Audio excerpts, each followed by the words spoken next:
কে আপনারা এরকম মাছ তরকারি মুরগি এগুলো নিয়ে আসছেন কেন? আমাদের এসব লাগবে না, চলে যান। এমনি কি বলে রে? এই কে তুমি? আমি অহনা। তুমিও হও না? হ্যাঁ। আস্তাগফিরুল্লাহ।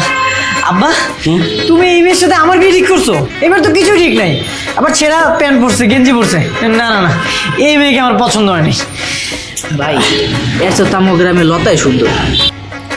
মামা, আই মামা। কি হয়েছে রে মা? কি হয়েছে? আরে আপনারা চলে এসেছেন, আসেন আসেন বসেন। আরে রাখেন আপনার বসা বসে, আমরা এখানে পাত্রী দেখতে আসছি, কোনো সার্কাসের জোকার না। আর কি সব প্যান্ট গেঞ্জি পরছে, এমন মেয়ে তো আমার বাপের জন্মও দেখি নাই।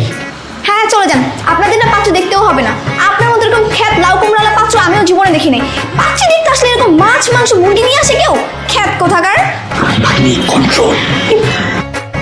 আব্বা দেখছো, আবার আমাদের মুখের সামনে আমাদের অপমান করতেছে। এই বিয়ে ক্যান্সেল, চলো। হ্যাঁ চল, আশাটাই হলো। হ্যাঁ চল। বাবা ভাইজান, কোটি টাকা সম্পদ চলে যেতেছে, এই কয়টা দিন তোর ইগোটার একটু কন্ট্রোল কর, নাইলে আমরা একদম পথে বসা লাগবো, ভিক্ষা করা লাগবো। মা গো 2 টাকা ভিক্ষা দেবো, মা এটা আমি কোনোদিন পারবো না। শোন একটা কাজ কর, তুই যাই বাঙালি নববধূর পেশায় যাই, আমি ম্যানেজ করতেছি। যা এই ভাইজান। আমার সাপ্তার বাচ্চা। চল, 1 মিনিট থাকুন না। চল। কি ভাইজান কই যাচ্ছেন? একটু দাঁড়ান না প্লিজ। কি দাঁড়াবো কেন? কে লাগে? কোনো কাম নাই। মায়া দেখে শেষ। মায়া আমার পোলার পছন্দ হয় নাই, বাস টাটা বাই বাই। চল। একটু আমার কথা শোনেন, আপনারা তো ওই মেয়ে দেখেনি নাই। হ্যাঁ, আপনারা যে এত সকালে আসবেন এটা তো আমাদের জানাই ছিল না। আর একটা মেয়ে তো রেডি হতে একটু সময় লাগে, তাই না? রেডি করে কি লাভ? আমরা তো আসলে দেখে ফেলেছি। হ্যাঁ। এই মেয়ে দিয়ে আমাদের হবে না, আমাদের লাজুক লজ্জাবোধ একটা মেয়ে দরকার। এবার তো ঘামান্ডি মেয়ে, এই মেয়ে দিয়ে আমাদের হবে না। বাবা চলো তো। চল। দেখো বাবা, হাজার হলেও তোমার বাবার বন্ধুর মেয়ে, একটু তো স্যাক্রিফাইস করো, এভাবে চলে যেও না। আমার ভাগ্নি কিন্তু অনেক ভালো মেয়ে। মুখে ভালো করে দেবো না, ভালো প্রমাণ দেখাতে হইব। আরে পাত্রী হইব পাত্রীর মতন। ও এই ব্যাপার। আচ্ছা আপনার ভিতরে আসুন, আমি কথা দিচ্ছি আমার ভাগ্নিকে একদম নববধূ রূপে বাঙালি মেয়ের সাজে এনে আপনাদের সামনে হাজির করব। ঠিক আছে, একটা সুযোগ তো দেওয়া যায়। শাড়ি পরার পর যদি একদম খাঁটি বাঙালি মেয়ের মতো দেখায়, তাহলে আমরা ভেবে দেখবো। হ্যাঁ হ্যাঁ হ্যাঁ, তাই হবে, একদম বাঙালি নববধূ রূপে। আসেন না, এই তোমরা আসো আসো, আসেন আসেন, আসো বাবা আসো। আসো বাবা, আসো। ঠিক আছে। এই যে নে, এই শাড়িটা পরে নে, এটা আমার শাড়ি। আমি জীবনে কখন শাড়ি পরেছি? এখন এই গিউজ ফুলগুলোর জন্য আমাকে শাড়ি পরতে হবে।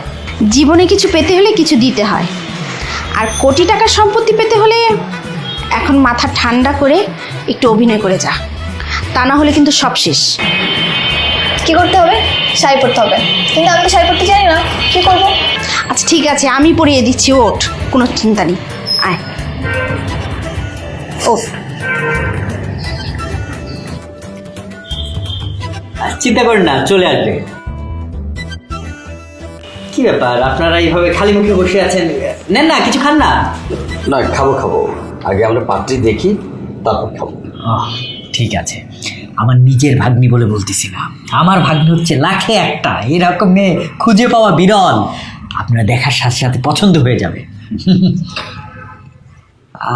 আপনাদের যেহেতু পাত্রী পছন্দ আছেই, তাহলে একটা কাজ করি, আজকে কাজী ডেকে নিয়ে আসি, আজকে বিয়েটা হয়ে যাক নাকি? এই মেয়ে এত তারা কিসের? এখনই কাজে ডাকাডাকি শুরু করে দিয়েছেন। আগে মেয়ে আসুক, মেয়েকে দেখবো, জিজ্ঞাসাবাদ করবো, তারপর কাজে ডাকাডাকি হবে। যদি পছন্দ হয় হাতে চুড়ি পরিয়ে দিব, লোকজনকে দাওয়াত দিব, তাই না? আর যদি না পছন্দ হয় তাহলে এখানেই সমাপ্ত। না না, পছন্দ হবে। আয় মামা আয় আয়, বস বস বস।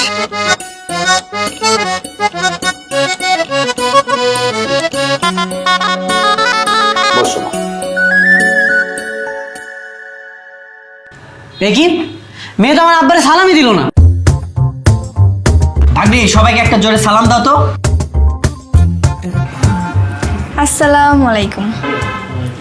ওয়ালাইকুম আসসালাম।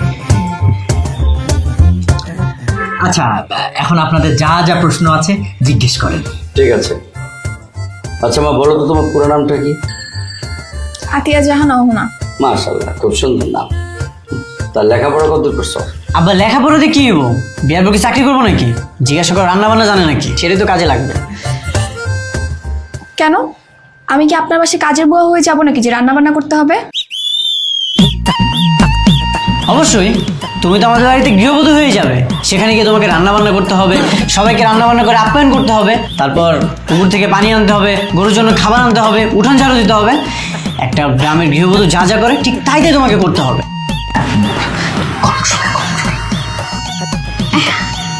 হ্যাঁ, আমার মেয়ে সব করতে পারবে। আগে তো ভালোই ভালোই বিয়েটা হোক। হ্যাঁ, আগে বিয়েটা তো হোক। আচ্ছা ঠিক আছে মা, আগের প্রশ্নতে নাম্বার কম পাইলা, এবার তুমি বলো তো দেখি, গান জানো? গলায় সুর আছে? না, আমি গান জানি না। হ্যাঁ হ্যাঁ আব্বা, এ দেখি গান জানে না। আমি কত আশা নিয়েছিলাম, বারান্দায় বসে আমি ভাত খাবো, আমার বউ আমার বাতাস করবো আর গান শোনাইবো, এ তো কিছুই হইলো না।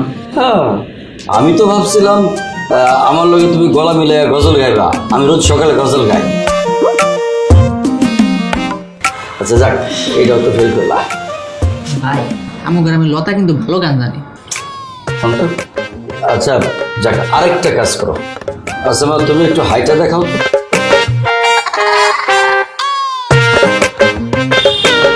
হাঁটতে কেন হবে? হেঁটে দেখাও, না হলে বুঝবে কেমন তোমার উচ্চতা কেমন, তুমি ঠিকঠাক মতো হাঁটতে পারো কিনা। যাও একটু হেঁটে দেখাও। যাও যাও, হ্যাঁ, হাঁটো। মামা একটু সবাইকে হেঁটে দেখাতো।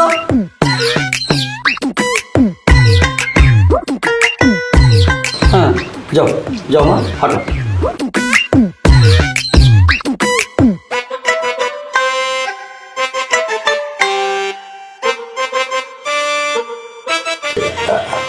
হ্যাঁ হ্যাঁ, হাঁটা চলা ঠিক আছে, বসো।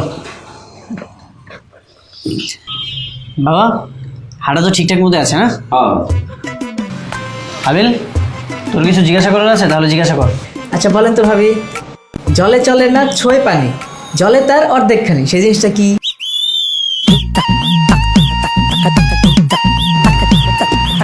এই তুই তো জানিস, তুই আমাকে বলেছিলি না যে এটা জোনাকি পোকা। দেখছে লাজুক মেয়ে, লজ্জায় বলতে পারতেছে না, অনেকের সামনে তো বলে না। আপনারা জিজ্ঞাসা করছেন? আপনি কি পাত্রী? ভাই মেয়ে মনে একটু বুদ্ধি কম, সব তো তার মামা দেয়।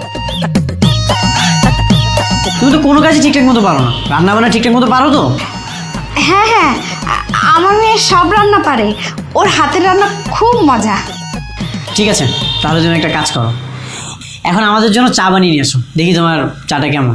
আর আমার বাবা তো রোজ সকালে চা খায়। হ্যাঁ হ্যাঁ, এক্ষুনি চা বানিয়ে আনছে। চল মা, আমিও তোর সাথে যাচ্ছি। যাও মা, যাও। যা মামা যা।